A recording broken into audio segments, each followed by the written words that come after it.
À l'aube du 8 décembre, à l'heure des contemplatifs et des joggeurs, commence à la basilique de Fourvière les laudes. Cette année, pour les 4 jours de la fête des Lumières, un temps de prière et de catéchèse est proposé à tous les missionnaires du 8.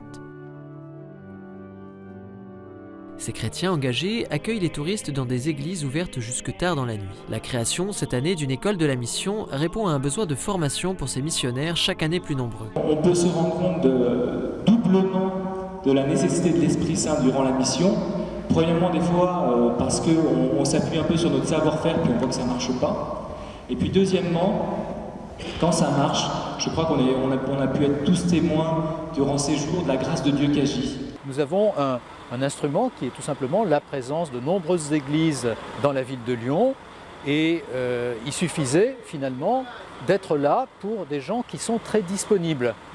Que dans leurs paroles résonne la voix du Christ. Et donc une prise de conscience que c'est en Église que nous partons en mission et que c'est donc en Église que nous devons écouter la parole de Dieu, que nous devons nous tourner vers le Christ, que nous devons invoquer l'Esprit Saint, lui demander la force, la sagesse et l'humilité pour cette mission. Donc il faudrait qu'il y ait un binôme qui soit dans la chapelle de la Vierge à l'intérieur. On a surtout insisté cette année sur la communion entre nous, parce que c'est bien d'aller aborder les personnes, d'aller leur rappeler l'origine de la fête des Lumières, mais c'est bien aussi de former nos jeunes, c'est bien aussi d'avoir des temps entre nous pour dire nos joies, nos peines, pour partager toutes ces expériences qu'on vit. C'est vraiment un temps fort pour nous de nous retrouver, de rencontrer des personnes. On voit des cœurs qui s'ouvrent, on a tous des très beaux témoignages à donner. On était 4, 5, 6 sur le parvis à peu près.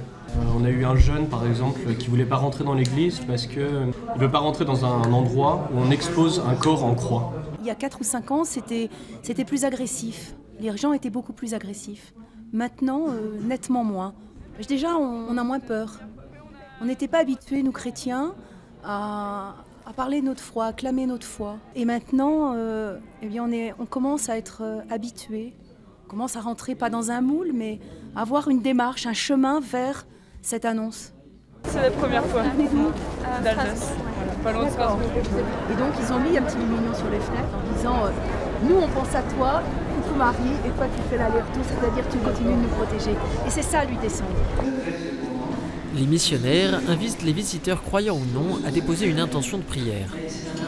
S'il n'y avait pas eu l'initiative de nous emmener ici, on ne l'aurait pas fait, moi personnellement. Oui, non, on ne l'aurait pas fait, puisqu'on n'est pas trop pratiquante, du coup, voilà, on a eu un enseignement catholique, mais après c'est tout, ça s'arrête là, quoi. Moi je sais que ça ne me fera pas changer d'avis, mais par contre c'est vrai que ça m'impressionne de voir jusqu'où on peut aller pour ce qu'on croit, quoi.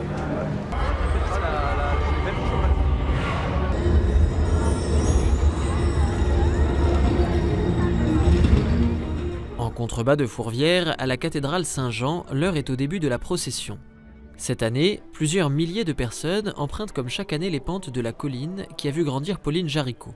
En cette année jubilaire pour le 150e anniversaire de sa mort, le cardinal Barbarin souhaiterait d'ailleurs qu'elle inspire les jeunes Lyonnais désireux de s'engager dans la mission.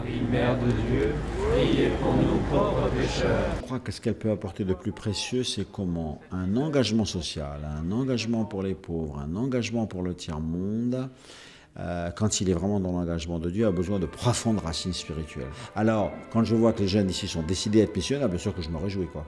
Et je leur dis, je vous assure, regardez Pauline, ça va vous donner de la force, du courage et de l'élan. Donc nous demandons au Seigneur cette grâce, si vous voulez bien, tout au long de cette messe. Seigneur, donne-nous vraiment et profondément un cœur missionnaire. À l'issue de la messe, les rencontres entre visiteurs et missionnaires se poursuivent. Sous le regard bienveillant de Marie, maîtresse des lieux, et de Pauline Jaricot, les missionnaires du 8 continuent d'allumer de petites flammes dans le cœur des gens. De petites flammes confiées à la prière de chacun pour qu'elles brûlent un jour du feu de l'Esprit Saint.